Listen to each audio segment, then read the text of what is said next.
2,500 years ago, one man refused the richest food in the ancient world. He was young, he was a prisoner, he had no power, but he made one choice at the dinner table. And that choice is still being studied by historians and scientists today. This is the story of Daniel's diet and what it really tells us. Around 2,600 years ago, Babylon was the most powerful empire on earth. Its king was Nebuchadnezzar. He had just conquered Jerusalem, and like every conquering king of that time, he didn't just take land, he took people. Nebuchadnezzar's soldiers searched Jerusalem for the best young men.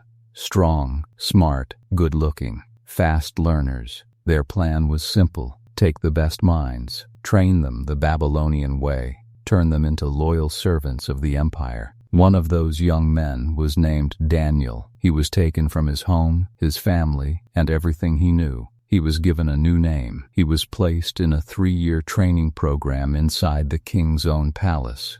And every single day, he was given the king's own food and the king's own wine. This wasn't punishment. It was actually an honor. Royal food was rich, expensive, and reserved for the most important people in Babylon.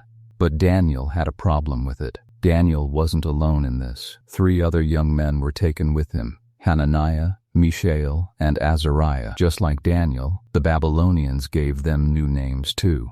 Hananiah became Shadrach, Mishael became Meshach, Azariah became Abednego.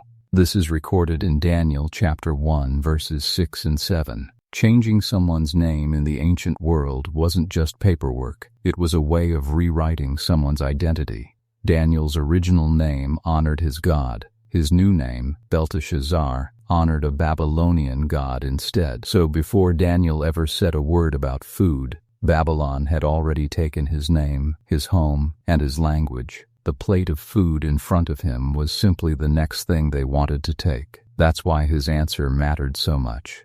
It wasn't really about food. It was about how much of himself he had left to hold on to, and he chose the one thing still in his control. According to the Bible, in the book of Daniel, chapter 1, verse 8, Daniel made a decision. He did not want to eat the king's food or drink the king's wine.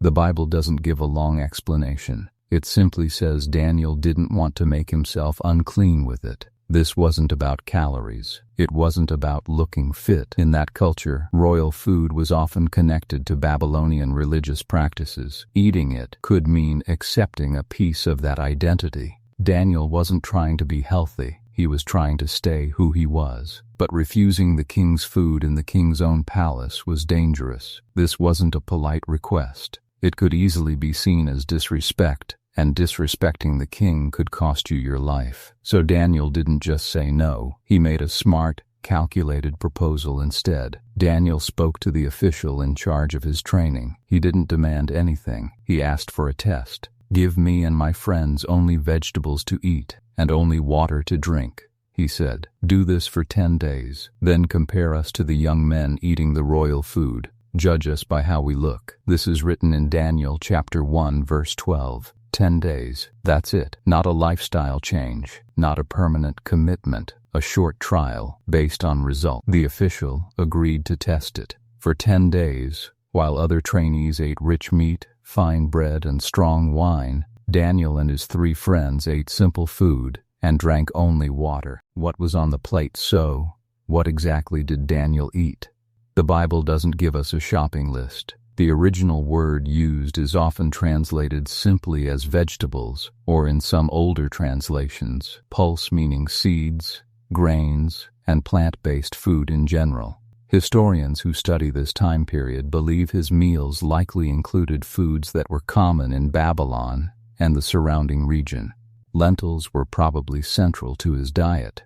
Lentils appear elsewhere in the Bible too. In Genesis chapter 25 verse 34, Jacob's brother Esau trades away his birthright for a bowl of lentil stew. That tells us lentils were an everyday, filling food in this part of the world.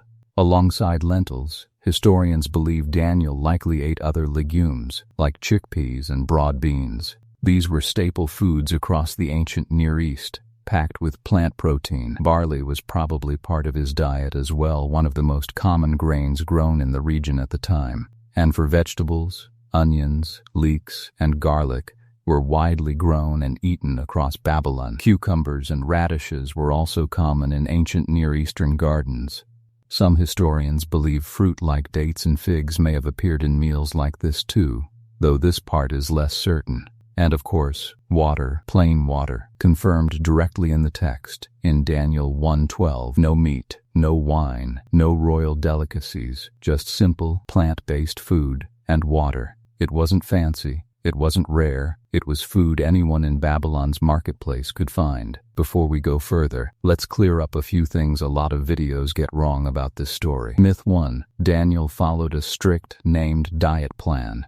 Fact, the Bible never calls this a diet. It never gives it a name. It was a short, 10-day test based on a personal decision, not a nutrition program. Myth 2. Daniel ate only lentils. Fact, lentils are the most likely food, based on regional history, but the text says vegetables in general. Any specific dish beyond that is an educated guess, not a direct quote from Scripture. Myth 3. This diet made Daniel wise. Fact, the Bible is clear that Daniel's wisdom and understanding came from God, described in Daniel 1:17, not from the food itself. The diet affected his health and appearance. His wisdom is described as a separate gift. Getting this right matters, because the real story isn't eat this and you'll be a genius. The real story is about conviction, and the diet is simply the visible part of a much deeper decision. The result, after 10 days, the official checked on Daniel and his friends. According to Daniel chapter 1 verse 15,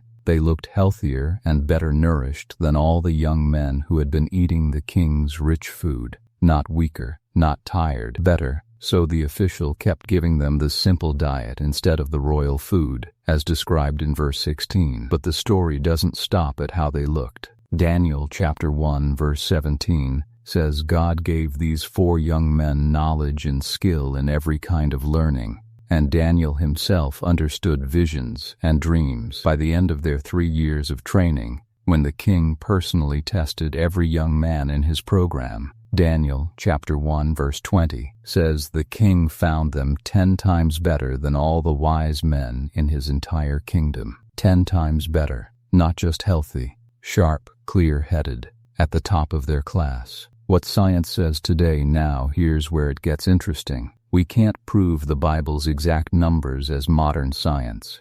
This was written as history and testimony, not a clinical study. There was no controlled experiment the way we'd run one today. But researchers have studied diets similar to what Daniel likely ate: high in legumes like lentils and chickpeas, high in fiber, low in processed fat and heavy meat. Studies suggest that diets built around legumes and vegetables are linked to more stable blood sugar levels. Sudden blood sugar spikes and crashes can affect focus and energy during the day. A steadier diet may support steadier concentration. Some research also suggests that fiber-rich, plant-based diets support gut health, and a growing number of scientists believe gut health may be connected to brain function, though this connection is still being studied and is not fully settled. So while we can't say science proves Daniel's diet made him smarter, we can say this: the pattern he chose, simple, plant-based, low in rich fat and alcohol, lines up with what many nutrition researchers today associate with steady energy and clear thinking. It's not magic. It's not a miracle formula. It's a simple, disciplined way of eating that modern science tends to respect. There's another piece worth mentioning. Removing wine from the diet isn't a small detail either. Alcohol can affect sleep quality and next-day focus. Researchers have found that even moderate drinking can reduce the quality of deep sleep, which plays a role in memory and concentration. So, by removing wine completely for those 10 days, Daniel may have also removed one more thing working against a clear mind, not because of any special miracle, but simply because of how the body responds to alcohol. Legumes like lentils and chickpeas are also naturally rich in iron and folate. Studies suggest that low iron levels can contribute to fatigue and poor concentration, especially in young people. Again, This doesn't mean the Bible is describing a modern nutrition study. It simply means that, by accident or by wisdom, the pattern Daniel chose lines up with things researchers today associate with steady energy. Put all of this together: steady blood sugar, no alcohol affecting sleep, and nutrient-rich plant foods, and you get a body with fewer things working against it. Not a magic formula, just fewer obstacles. The real lesson here's what most people miss about this story. Daniel didn't refuse the king's food because he had a diet plan. He refused it because of who he wanted to remain. The food was never really the point. The point was that in a place designed to erase his identity, Daniel found one small daily decision he could still control, and that one small decision ended up shaping his health, his reputation, and his future, even inside the most powerful empire on earth. Sometimes the smallest choices, made consistently, quietly, become the biggest ones. Daniel didn't have power in Babylon. He didn't have freedom. He didn't have control over his name, his training, or his future, but he had a choice about what went on his plate. He made that choice 10 days at a time, and it changed everything. If this story made you think differently about small daily choices, you might enjoy some of the other stories we've covered on this channel about faith and history colliding in unexpected ways. Thanks for watching, and I'll see you in the next one.